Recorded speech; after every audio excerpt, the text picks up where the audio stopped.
작가인 도스토옙스키가 사형을 당할 때 여러분 잘 아시잖아요. 그 기둥이 여러 개 있었는데 한 기둥에 3사람씩 묶었어요. 근데 도스토옙스키는 이 좌우편에 있는 사람들을 놔두고 자기 가운데에 묶였습니다. 그리고 이제 사형을 당하는 순간인데 이제 너에게 5분을 주겠다. 그리고 5분 후에 사형에 들어간다. 그런 말이 떨어졌을 때 내가 5분 동안 남은 5분 동안 뭘 할까 생각하다가 내가 5분 동안 뭐 할까 하다가 2분은 옆에 있는 좌우에 있는 사람들에게 내가 좌측 우측에 있는 사람들 각각 1분씩 해가지고 인사말을 하고 그 다음에 2분은 뭐 내가 과거를 생각하고 나머지 1분은 하나님이 주신 이 자연을 내가 좀 생각해보고 즐기다가 가야 되겠다. 그런 생각하고 인사를 마쳤는데 과거를 생각하려다 보니까 과거에 대한 추억이 생각나는 것이 아니라 아이고 나 여기서 죽는구나. 난 여기서 인생이 끝나는구나. 그럼 나는 죽으면 이제 천국으로 가는가? 천국으로 갈 준비 난 됐는가? 그런 미래가 생각이 들면서 너무 인생을 내가 좀 더 귀하게 살 걸 너무 아깝게 시간을 소비하고 살았네. 그런 생각이 드는데 그때 이제 그다음에 조준 그러겠죠. 이제 그런 하여튼 그런 그 소리가 들리는데 이제 죽는구나 하고 있는데 저 뒤에서 어떤 병사가 나타나더니 흰 손수건을 흔들면서 사격 중지 그러면서 왕의 명령을 내려서 이 사람들을 살려주라고 했다. 그런 사건입니다. 그러니까 이제 딱 죽기 1, 2분 전에 자기가 딱 살아난 이 사건을 이 사람은 평생 생각하면서 인생이 얼마나 아까운가 하면서 자기 인생의 마지막 5분이 남았다라는 생각으로 그가 살게 됩니다. 그래가지고 그는 장편 소설을 쓰게 되고 그러면서 훌륭한 작가로서의 길을 가게 되고 나는 항상 마지막 인생의 5분이다. 그렇게 인생은 금쪽 같은 시간을 하나님이 나에게 주신 것이다. 그렇게 인생은 값진 것이다. 내 남은 인생을 어떻게 살아야 될 것인가 늘 그렇게 생각했다고 합니다. 자, 우리가 만약에 시간을 소비하고 혹은 죄 짓고 혹은 쓸데없는데 내가 시간을 들이고 사는 것은 이 값진 인생의 5분을 모르시기 때문에 그런 것 같습니다. 값진 인생의 가치를 망각할 때 우리는 인생을 그렇게 허비하고 사는 것 같습니다. 그런데 우리가 내게 주신 직분이 얼마나 귀한 것인가, 하나님이 나에게 주신 직분이 얼마나 소중한 것인가, 내가 부족한데도 하나님은 나에게 이런 직분을 주셨네. 그렇게 생각이 들 때에 내가 하나님 앞에 이 값진 직분을 어떻게 내가 사용하고 갈 것인가. 디모데후서 1장 8절에서는 복음과 함께 고난을 받으라. 고난을 받으면서 복음을 위해 살고 또 베드로전서 3장 14절에서는 의를 위하여 고난을 받으면 복이 있는 자니. 저는 근데 일꾼은 말이에요. 일꾼, 승리자, 기둥 같은 사람들은 뭐냐? 그러니까 고난이더라고. 그게 고난. 이기는 자가 뭘 이긴다는 거냐? 고난을 당한다는 거예요. 고난을 당한다. 이기는 자는 기둥이 되게 하리니. 고난을 회피하지 않고 그 고난을 통과하는 자는, 고난을 잘 통과한 자는.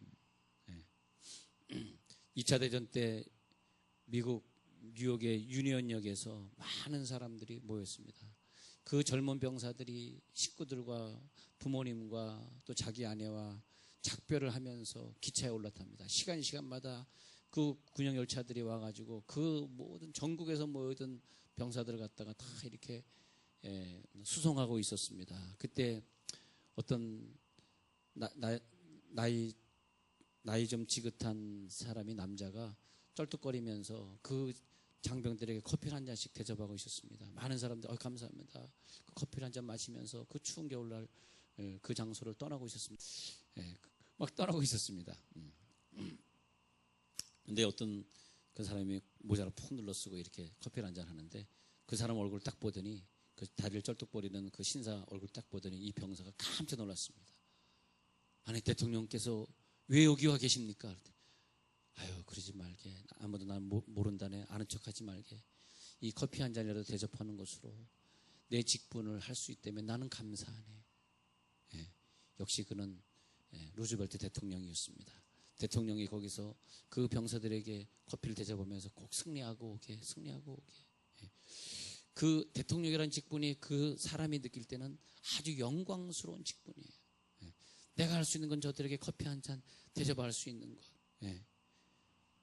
누가 나에게 뭐라 할지라도 때로는 디모데처럼 말해요. 왜 어리냐 그럴 수도 있고, 또 어떤 사람은 복음 전하다 고난받고 박해받을 수도 있고, 또 어떤 사람은 넌 자격이 안 된다고 말을 할 수도 있지만, 그것에 관계없이 나에게 소중한 직분을 주신 것은 이기게 하시고, 그 다음에 이기게 하심으로써 성전의 기둥이 되게 하시려고. 할렐루야. 기둥이 되게 하시려고. 자, 계시록 3장에 가서 보니까 3장에 몇 절부터 보냐면요, 3장의 7절 보겠습니다. 계시록 3장 7절을 보니까 빌라델피아 교회가 등장해요. 빌라델피아 교회를 칭찬하는데 8절 내려 3장 8절. 볼지어다 열린 문을 두었을 때 능히 닫을 사람이 없으리라.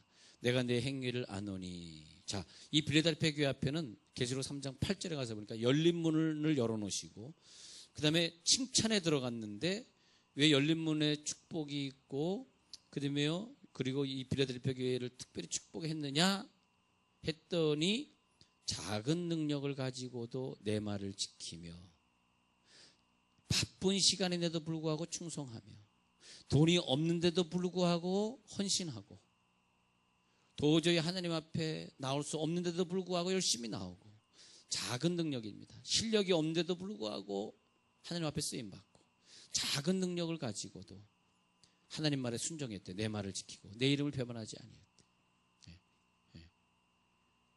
그 다음에 10절 인내의 말씀을 지킨 교회래. 인내의 말씀. 이 사람은 누구냐? 인내의 말씀을 지키는 직분자입니다. 인내의 말씀. 인내의 말씀을 지킨 자에게는 복이 있는데 시험의 때를 면하게 해서 시험을 이기게 해주죠. 시험을 당하는 자들은 뭐야? 인내의 말씀을 지키지 못한 자들입니다. 그 다음에 11절에 오니까 네 면류관을 빼앗지 못하게 도와준다는 거예요. 그리고 이 면류관을 주시는데 그 축복이 뭐냐? 이기는 자. 빌라델피아 교회는 이겼어. 이기는 자는 뭐냐? 성전의 기둥. 이게 뭐냐니까 교회의 기둥 직분을 주신대요. 나를 충성되이 여겨 내게 직분을 맡기심이니. 누가 나에게 이 직분을 하세요 그런 건 뭐예요? 하나님이 너를 충성되이 여기는 거다. 얼마나 감사합니까? 나에게 권사하세요 그럴 때 감사합니다. 저 같은 사람이 무슨 자격이 있을까요? 근데 아니야, 당신 자격 있어. 권사하세요. 충성되이. 왜? 당신은 하나님의 교회 기둥이잖아. 할렐루야. 당신은 기둥에서는 뭐 교회에서도 기둥이고 나라에서도 기둥이고 가정에서도 여보, 당신은 우리 가정의 튼튼한 기둥이야. 당신이 있음으로 우리 아이들이 힘을 얻고, 응? 할렐루야. 당신이 있음으로써 우리 아이들이 학원비를 낼 수 있고. 그럼 뭐야? 그 사람은 가정의 기둥이잖아요. 할렐루야. 나는 교회에서 여러분들은 든든한 기둥입니다. 빌라델피아 교회의 칭찬은 뭐냐면 너희를 교회의 기둥이 되게 하겠대. 빌라델피아 교회 쭉 칭찬하다가 마지막 칭찬은 너희들 교회의 기둥이 되게 하겠대. 얼마나 감사합니까? 얼마나 감사해요. 야, 성전의 기둥이 되는 거죠. 기둥. 여러분이 나에게 교사하세요. 집사하세요. 여러분이 가정에서도 말이에요. 이름 부르지 마시고 여보, 자기야 부르지 마시고 교회 직분을 부르세요. 직분은요 꼭 날아가는 새와 같아. 항상 우리에게 있는 게 아니에요. 인생의 짧은 그 순간에 그 직분이 내 앞에서 지나가 버리고 맙니다. 이번에 권사 직분 안 받으면요 평생 못 받을 사람이 있어요. 진짜 농담 아닙니다. 진짜예요. 예, 평생 못 받아요. 야, 제자교회에서 제가 근데 교회가 커지면 안수입사 권사 장로를 투표할 수가 없어. 뭐 안내위원하거나 특별히 교회에서 큰일을 하는 사람들은 그 사람의 이름을 기억해 주지만 누가 우리들의 이름을 기억해 가지고 내 이름을 기억하고 이걸 이기셔서 내 자식에게 복이 되는 거죠.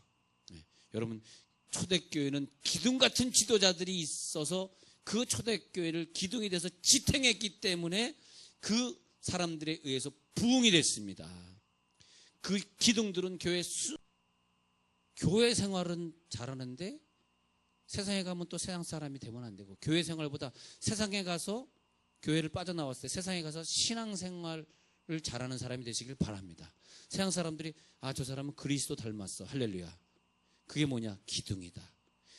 성전의 기둥이 되게 한다는, 오늘 3장 12절에 성전의 기둥이 되게 한다는 말은 뭐냐? 그 말은 최고의 영광을 주겠다는 뜻입니다. 우리의 최고의 영광은 성전의 기둥처럼 일하는 사람입니다. 할렐루야.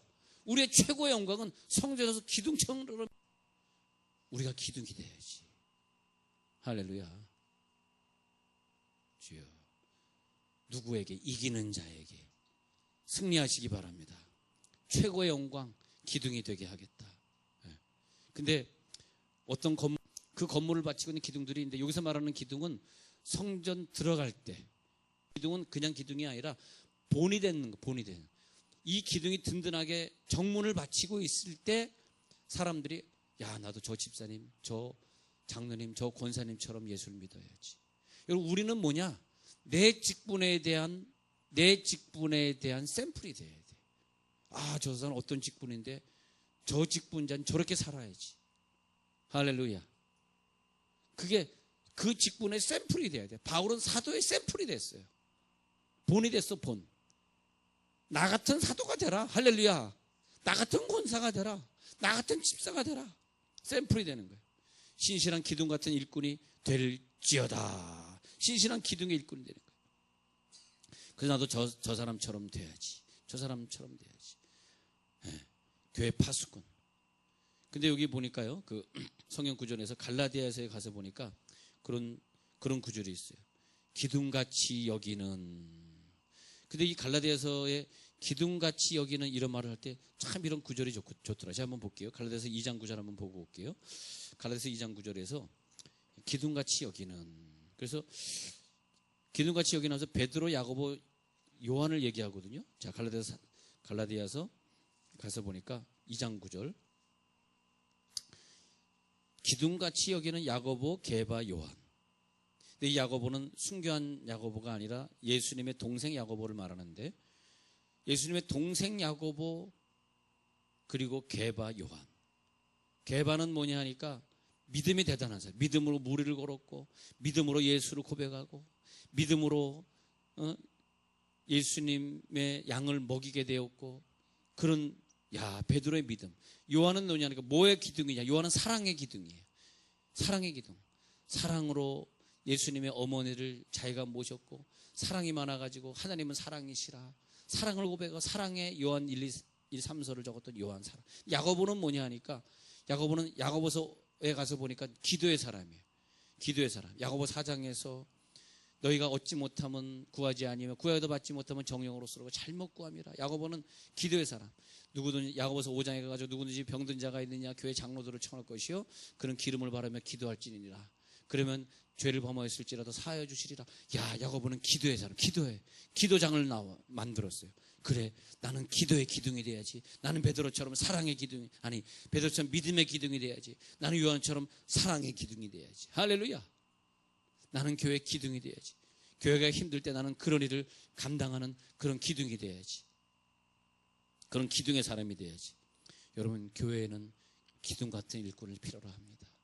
그 사람이 있음으로써 교회가 지탱이 되고, 그 사람이 있음으로써 교회가 운영이 되고, 당신이 있음으로써 교회가 그런 문제를 해결했군요. 당신이 있음으로써, 당신의 그 헌신 때문에, 이 교회 건물을 바치고 있는 당신의 그 기둥 때문에 오늘도 그런 일들이 이루어졌군요. 할렐루야. 기둥의 역사가 있을지어다. 기둥의 역사. 네. 믿음의 기도는 병든 자를 고쳐주리라. 믿음의 기도는 병든 자를 고쳐주리라. 오늘 다시 계시록 3장으로 또 넘어갑니다. 3장 12절에 이기는 자는 내 하나님 성전의 기둥이 되게 하리니 그가 결코 다시 나가지 아니하리라. 내가 하나님의 이름과 하나님의 성곳 하늘에서 내 하늘께 내려오는 새 예루살렘의 이름과 나의 새 이름을 그의 위에 기록하리라.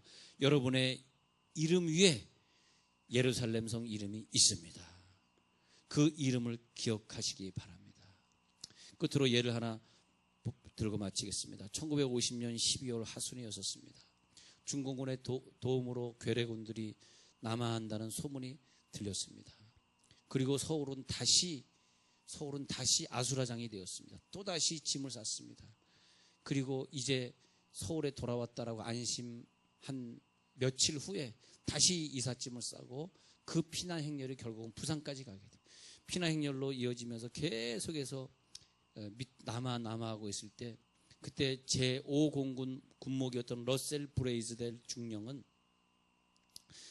동이 트면 새벽에 트럭을 몰고 거리로 나갔습니다. 그리고 엄마 찾고 있는 불쌍한 전쟁 고아들을 그 트럭에 수십 명씩 태워가지고 인천으로 수송했습니다. 그리고 인천에서 배를 타고 제주도로 피난시키는 일을 하고 있었는데, 그 고아들이 수만 명이에요. 수만 명. 얼마나 많은 고아들이 생겼는지. 근데 그 고아들을 갖다가 다 수송할 수가 없어. 너무나 애들이 많아가지고. 그래서 그 로리스 준장에게 얘기를 했습니다. 이 군목이, 준장이요, C-54 비행단을 보내주세요. 이 아이들을 김포에서 제주도로 수송해야 되겠습니다. 알겠습니다. 그러면 아이들을 김포까지 와야 돼. 어떻게 김포까지 오겠습니까? 그러면 내가 김포까지 어떻게 해가지고 그를 수송하겠습니다. 해가지고 미친 듯이 애들을 실어가지고 나르는데, 막 그 군용 트럭들이 다른 데 가려는 걸 막 명령해가지고 다른 데 절대 못 가 해가지고 이 군목이 계속해서 그 아이들을 실어 날랐습니다. 2001년 1월 16일 그가 91세 돼가지고 한국을 방문했습니다. 그리고 그가 그 고아들을 만났습니다. 그 고아들이, 아버지, 할아버지, 당신 때문에 우리가 이렇게 공부 잘하고 이렇게 입양돼가지고 이렇게 좋은 사람이 되었습니다. 그 나이 드신 중년 신사들이, 중년 숙녀들이 이 나이 드는 할아버지에게 감사를 하고 있었습니다. 그때 이 사람을 한국판 쉰들러라고 얘기하는데, 쉰들러 리스트 영화 보셨죠? 한국판 쉰들러라 그러는데, 이 사람이 이렇게 얘기를 하고 마칩니다. 나는 내가 마땅히 해야 할 일을 한 것뿐입니다. 추위와 배고픔에 떨고 있던 그 고아들을 내가 버리고 떠난다는 것은 한 번도 생각해 본 적이 없습니다. 그 당시에 했었던 3만 명 고아 수송 작전은 용기가 아니라 나의 책임이었습니다. 여러분, 훌륭한 직분자가 되시기를 바랍니다. 하나님 감사합니다.